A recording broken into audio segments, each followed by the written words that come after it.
Get ready for cargo shots from the Strait Times, presented by HACTL.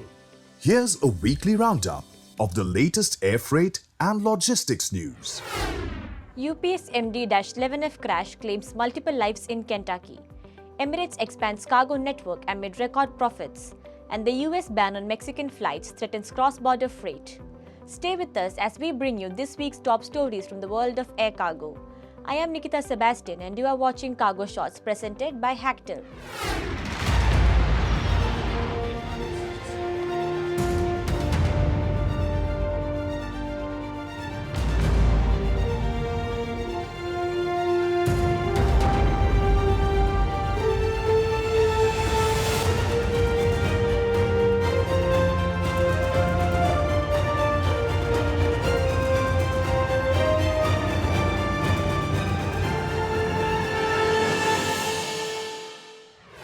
At least 12 people were killed and several injured after a UPS cargo plane crashed and caught fire during takeoff at Louisville Muhammad Ali International Airport in Kentucky on Tuesday, November 4, 2025.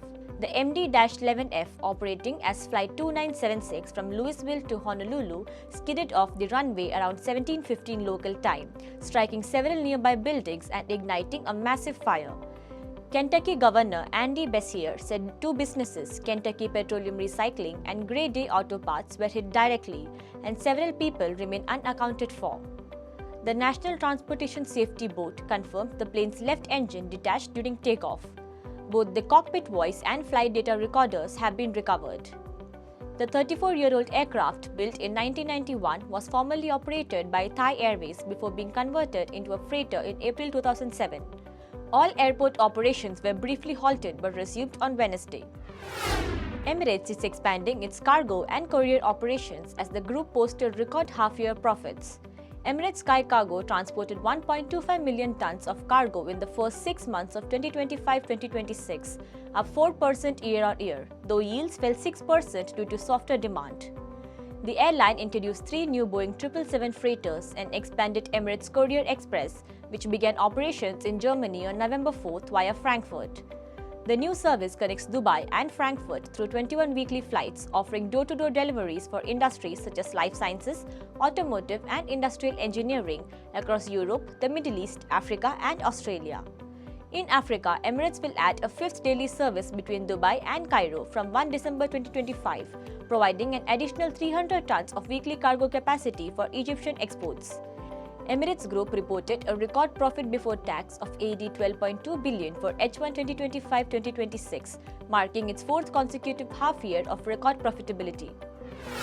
Etihad Cargo has launched dedicated freighter services from Phnom Penh in partnership with Teleport, operating 2 weekly A321F flights to Abu Dhabi to boost Cambodia's exports of garments, perishables and electronics.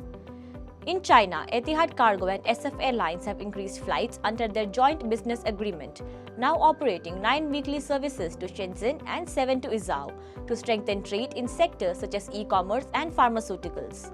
Within the UAE, Etihad Cargo has partnered with Abu Dhabi-based Lot Autonomous to test Heli, a hybrid VTOL cargo drone capable of carrying 250 kilograms over 700 kilometers. The trials aim to enable airport-free rapid deliveries across the country. Through these initiatives, Etihad Cargo is deepening its regional footprint and creating new pathways for cross-border trade. Cathay Cargo and IAG Cargo have each supported major cultural transport projects, moving hundreds of historical artifacts for international exhibitions.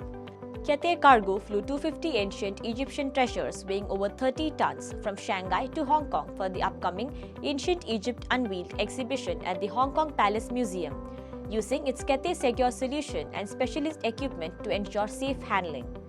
The shipment, organized with Egypt's Supreme Council of Antiquities, marks Hong Kong's largest ever showcase of Egyptian heritage. Meanwhile, IAG Cargo, in partnership with Iberia, transported more than 450 artifacts from Mexico City to Madrid for Half the World Women in Indigenous Mexico. The items were carried on 4 Iberia A350 flights using IAG Cargo's secure service and will be displayed across 3 Spanish institutions. Both projects highlight the role of air cargo in enabling global cultural exchange through the safe movement of historical and artistic collections.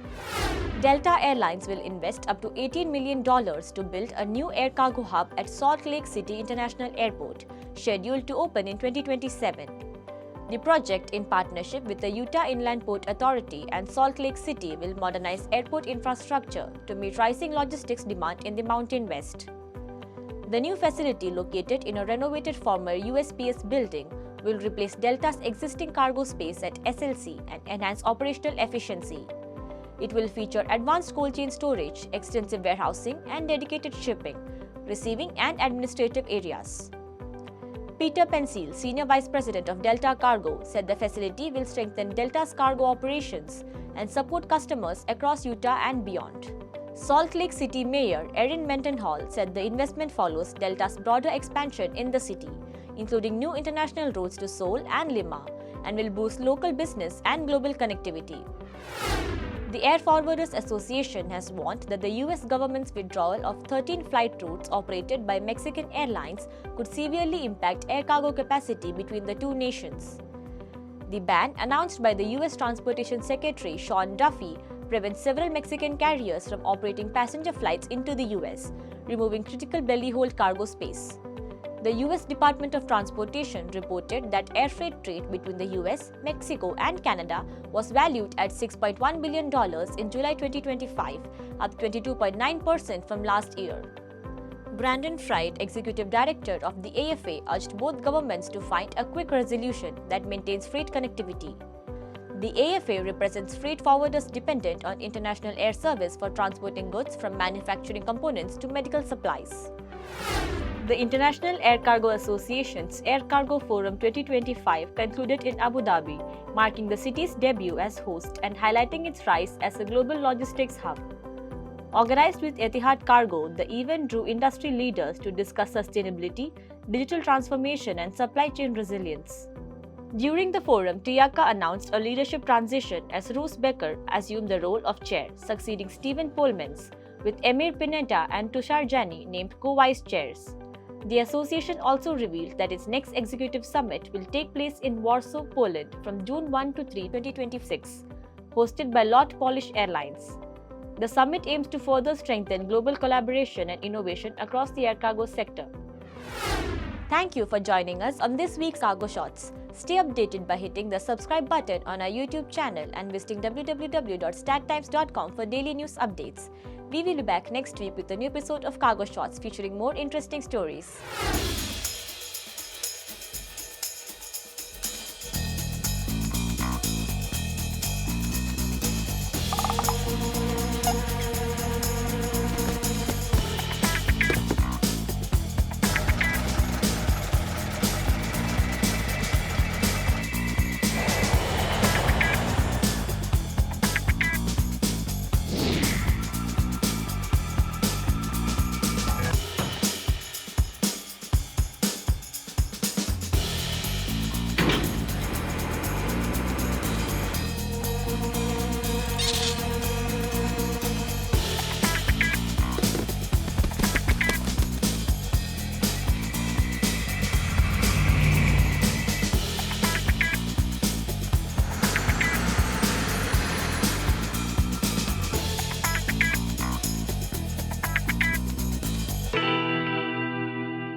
You've been watching Cargo Shots from the Start Times, presented by HACTL. See you next week with more updates from the air cargo and logistics industry.